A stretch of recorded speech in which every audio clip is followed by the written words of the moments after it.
Bonjour à tous, je vous salue dans le merveilleux nom du Seigneur Jésus. J'espère que vous vous portez bien, malgré les circonstances présentes dans lesquelles nous nous trouvons. Mais nous avons commencé à regarder la semaine passée que nous avons une si grande nuée de témoins, que eux également ont passé à travers des moments difficiles. Et ils ont marché par la foi, ils ont gardé les yeux fixés sur le Seigneur. Et on voit dans leur vie que la gloire de Dieu est manifestée. C'est ce que j'aimerais qu'on continue de regarder aujourd'hui. Et puis, on a tellement un beau témoignage dans les Écritures qui nous console, qui nous encourage d'aller de l'avant. Parce que notre Dieu est un Dieu qui est vivant, qui est présent et qui manifeste sa gloire dans les moments justement les plus difficiles. On sait que c'est pas évident en ce moment ce qui se passe, c'est une détresse qui touche la planète entière, mais elle n'est pas au-delà de notre Dieu. Et c'est ce qu'on avait commencé à regarder. Et l'Ecclésiaste nous dit qu'il n'y a rien de nouveau sous le soleil. Donc, des détresses, il y en a eu dans le passé. Nous en vivons en ce moment et il en aura encore d'autres. Tant aussi longtemps que le Seigneur va tarder avant qu'il revienne, il va y avoir des moments de détresse. Et même Jésus nous dit qu'il va y avoir une détresse qui va venir qui est au-delà de tout ce qui a été auparavant. Mais retournons ensemble dans le livre d'Hébreux, au chapitre 12 et au verset 1, de 1 à 3. Nous allons les relire ensemble.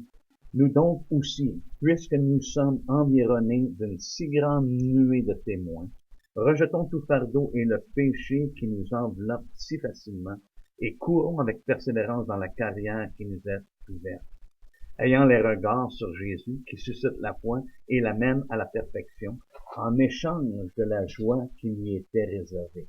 Il a souffert la croix, méprisé l'ignominie, et s'est assis à la droite du trône de Dieu.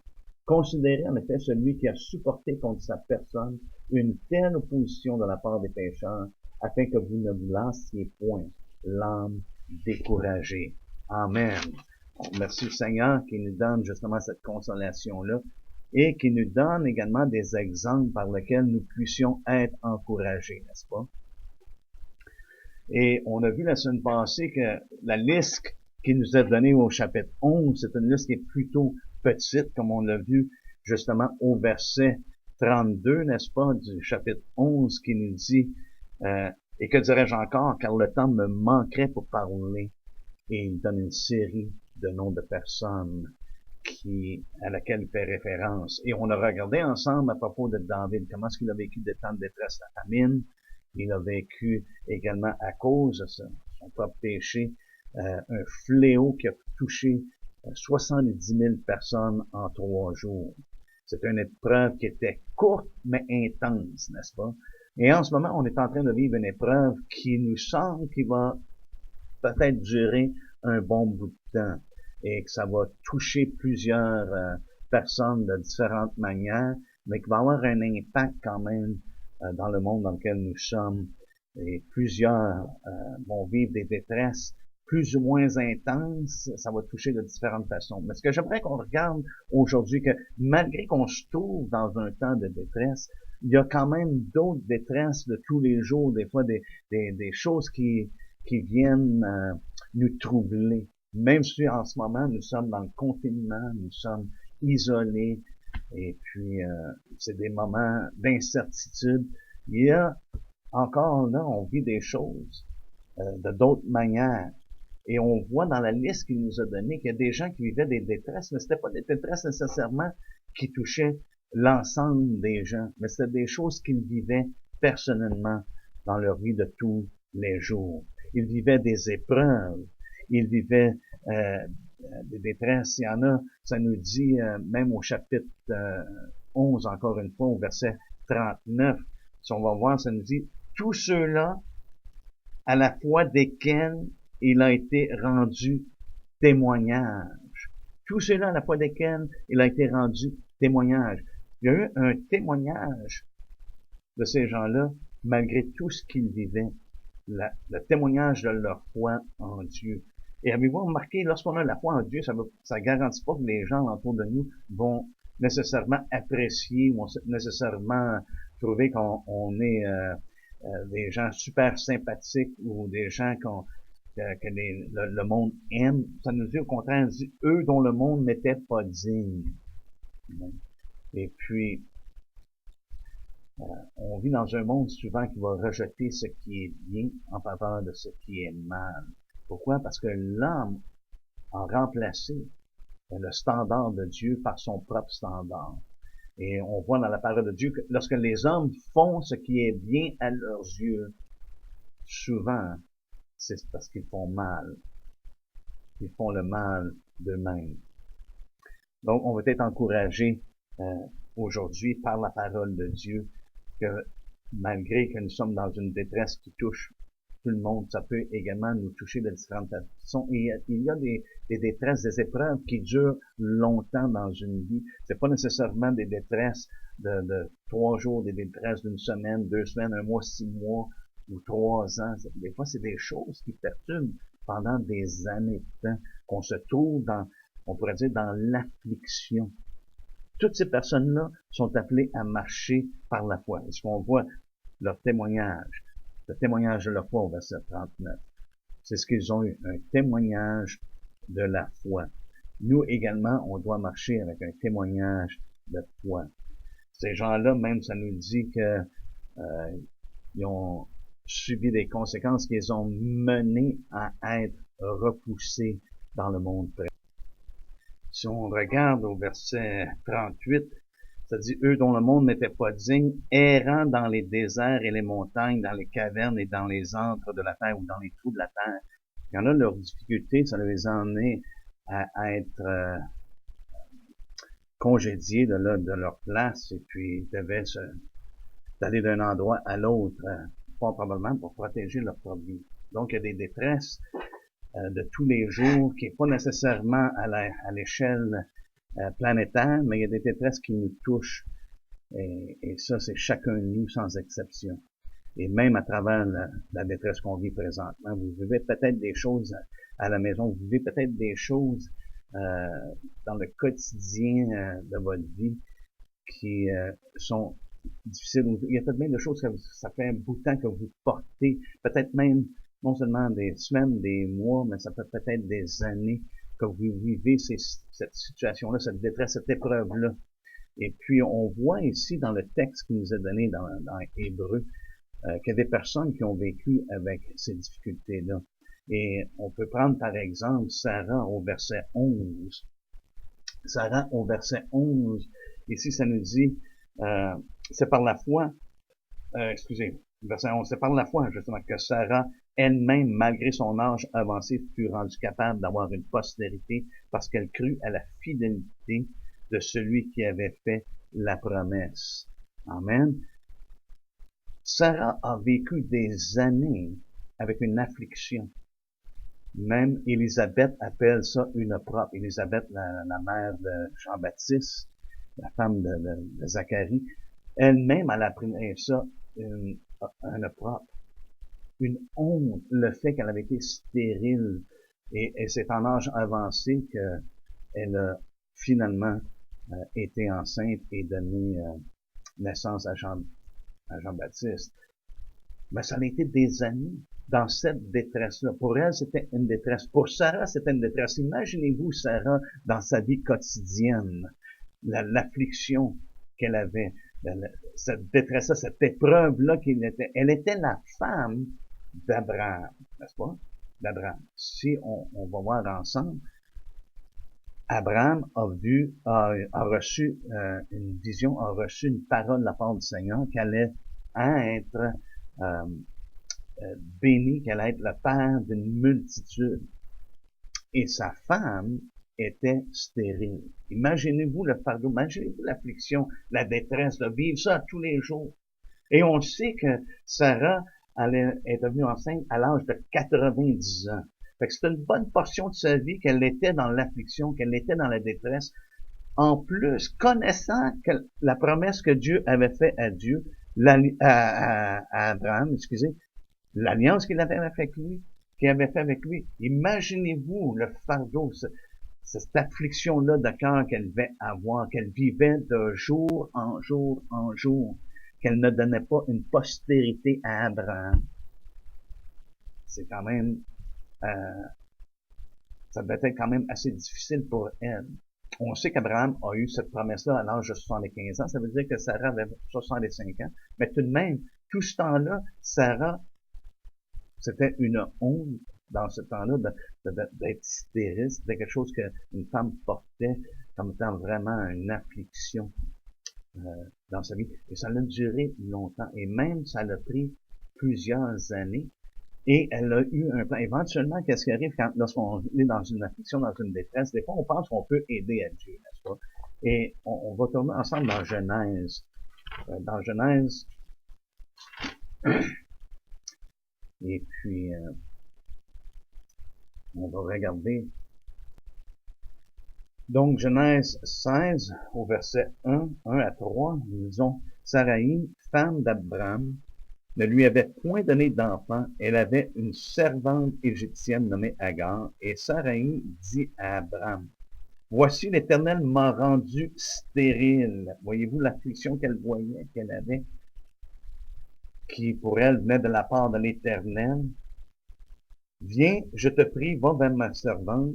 Peut-être aurais-je par elle des enfants. Abraham écouta la voix de Sarai. Alors Sarai, femme d'Abraham, prit Agar l'Égyptienne, sa servante, et la donna pour femme à Abraham, son mari, après qu'Abraham eut habité 10 années dans le pays de Canaan. Donc on sait ici qu'Abraham est au moins 85 ans, Sarah au moins 75 ans, minimum. Et puis,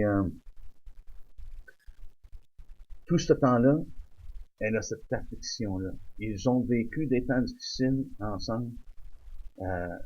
Au chapitre 12, ils ont vécu une famine. Ils sont allés en Égypte. Là, c'était une détresse qui était plus générale. Mais tout au long, elle avait cette détresse-là également, qu'elle vivait cette affliction-là. Et c'est comme ça, c'est pareil pour nous aujourd'hui.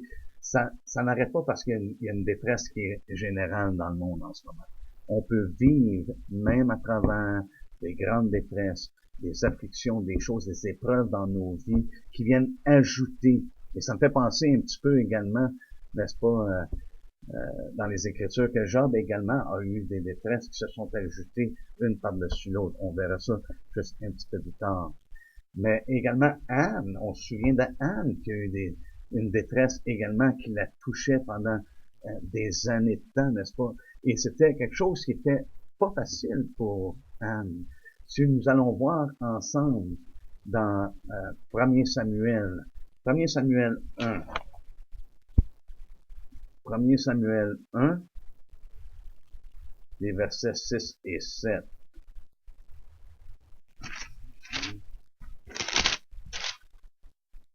Bon, j'essaie de voir si on peut mettre les Écritures. J'espère que ça va bien fonctionner pour vous, que vous puissiez avoir un visuel également. Comme ça, si j'oublie de les dire, vous allez les voir sur l'écran. Et comme souvent, je me le fais dire, des fois, je recommence une partie d'un verset et j'oublie de nommer jusqu'à quel point qu'on va aller. Mais ici, c'est 1 Samuel chapitre 1, verset, on peut regarder verset 6 et 7, mais avant de le lire, juste pour donner un peu de contexte, Anne était la femme d'Elkana, qui avait deux femmes, une qui s'appelait Pénina et Anne qu'on connaît beaucoup plus. Mais Pénina, elle avait pas de problème à concevoir et elle avait quand même plusieurs enfants.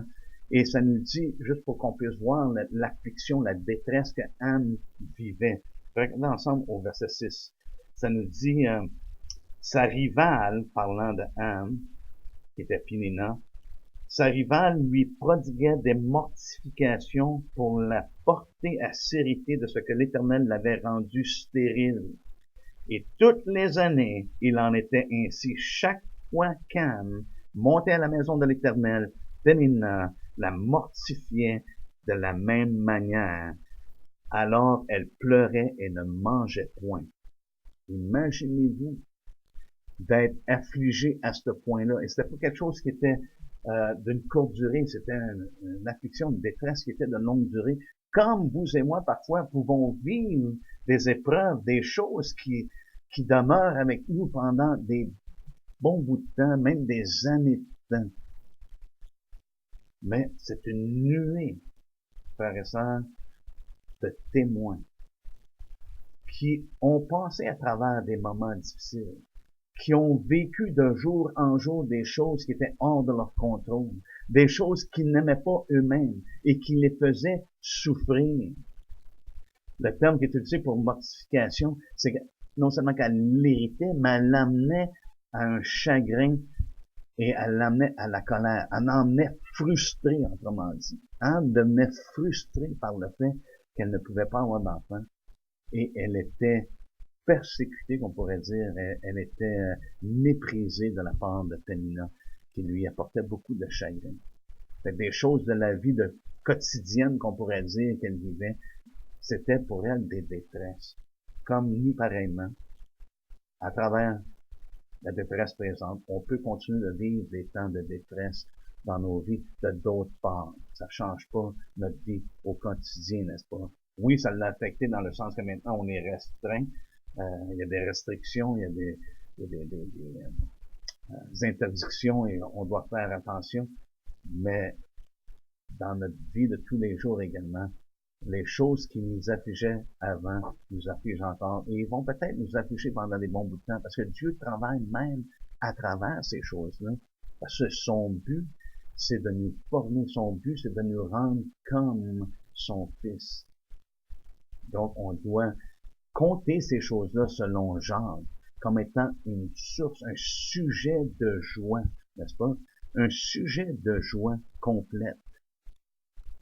Les diverses épreuves qu'on peut passer à travers. Parce que Dieu est à l'œuvre même à travers ces choses-là. Donc on voit que Sarah était dans l'affliction, avait des détresses. Élisabeth considérait également le fait qu'elle ne pouvait pas avoir d'enfant comme étant une détresse. Anne, évidemment, considérait ça comme étant une détresse. Et j'ai mentionné auparavant Job.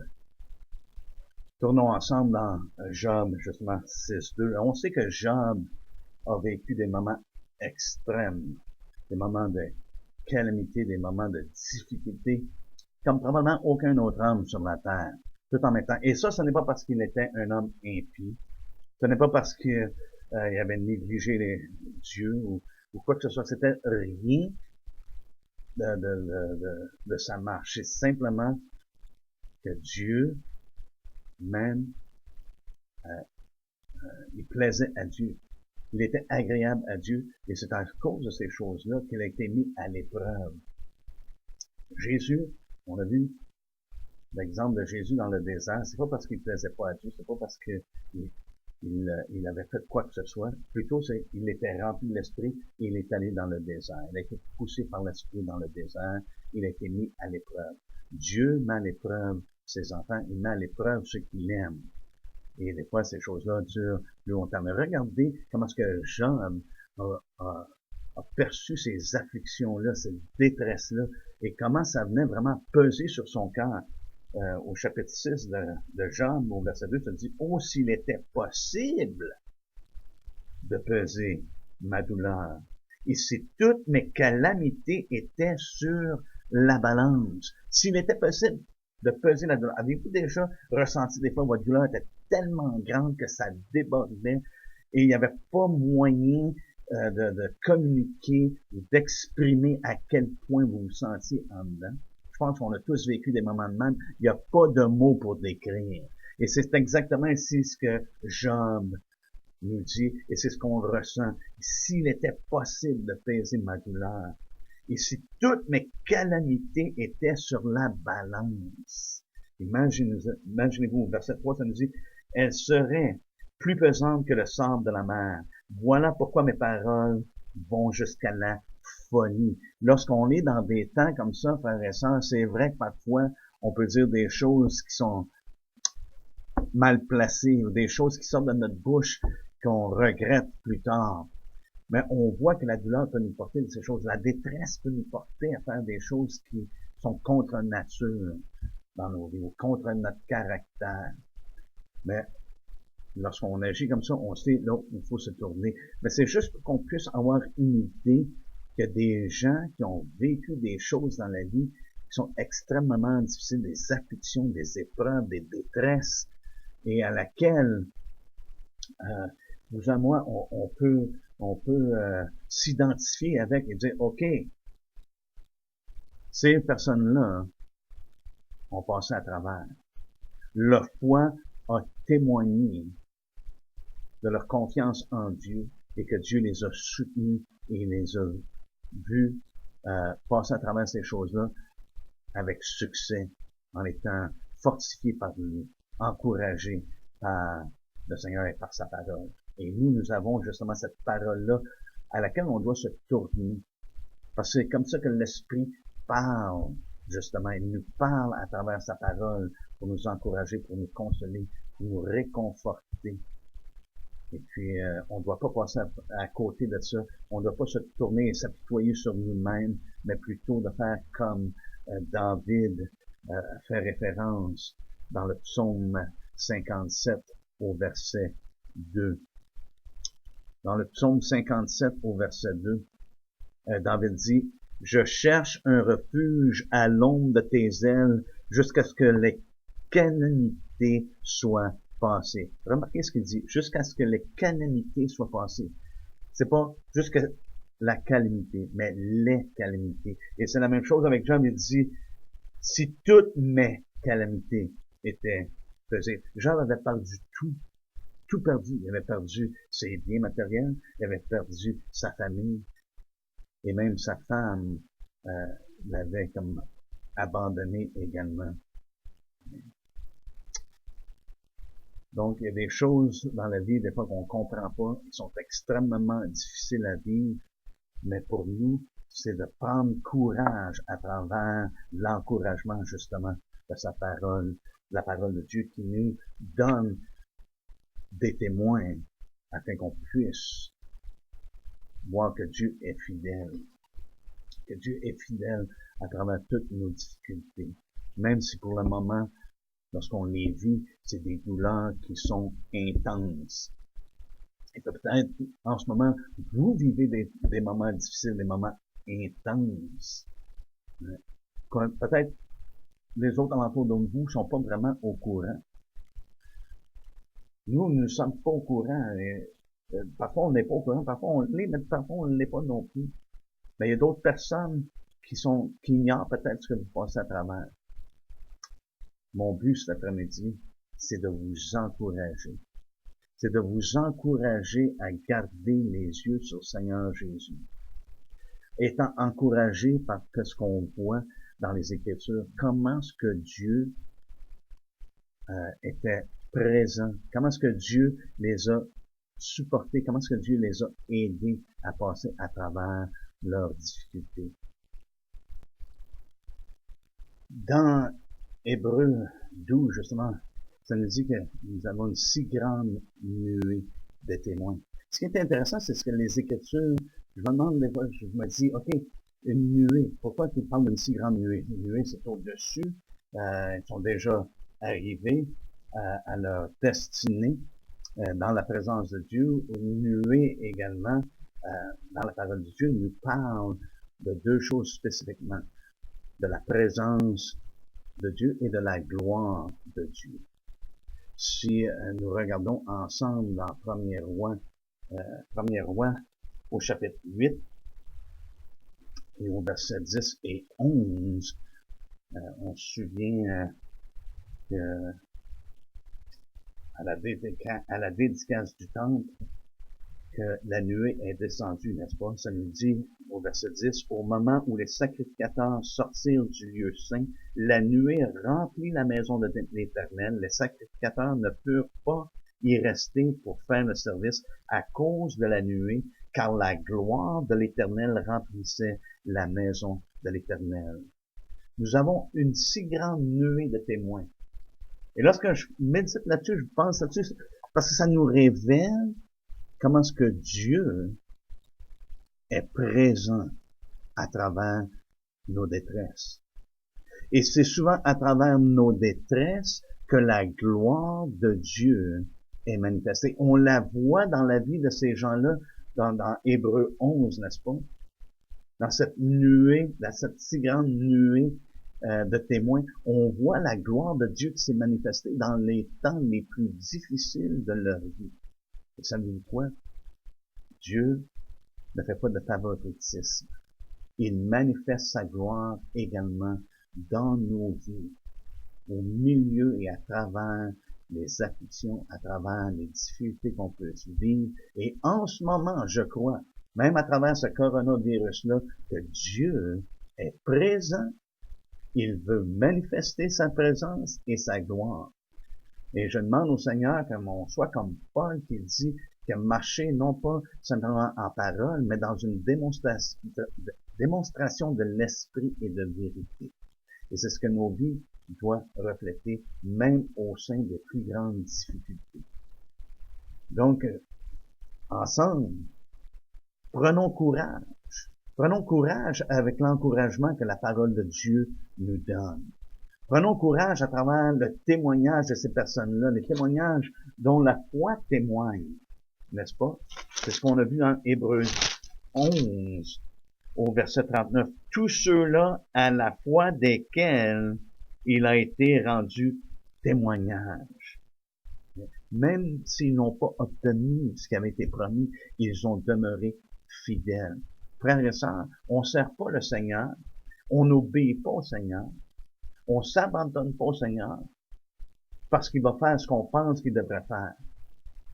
Comme Sarah, malheureusement, qui a voulu assister au Seigneur, qui a donné Agar à Abraham, ça l'a pas aidé du tout, même ça l'a retardé et ça a emmené d'autres détresses plutôt qu'une bénédiction. On doit s'attendre au Seigneur. On doit prendre notre réconfort en lui et courage en lui à travers ce que la parole nous révèle. Je vais vous laisser avec ça aujourd'hui et puis on va reprendre la semaine prochaine. Mais soyez bénis, gardez les yeux sur le Seigneur et puis soyez encouragés malgré l'affliction, malgré les détresses. Le Seigneur va se manifester. Sa présence, il est toujours présent avec nous. Il dit, je suis avec vous jusqu'à la fin des temps. Il est toujours présent. Et sa gloire va se révéler, même à travers nos difficultés. Soyez bénis de la part du Seigneur Jésus. Et puis, au plaisir de se revoir la semaine prochaine.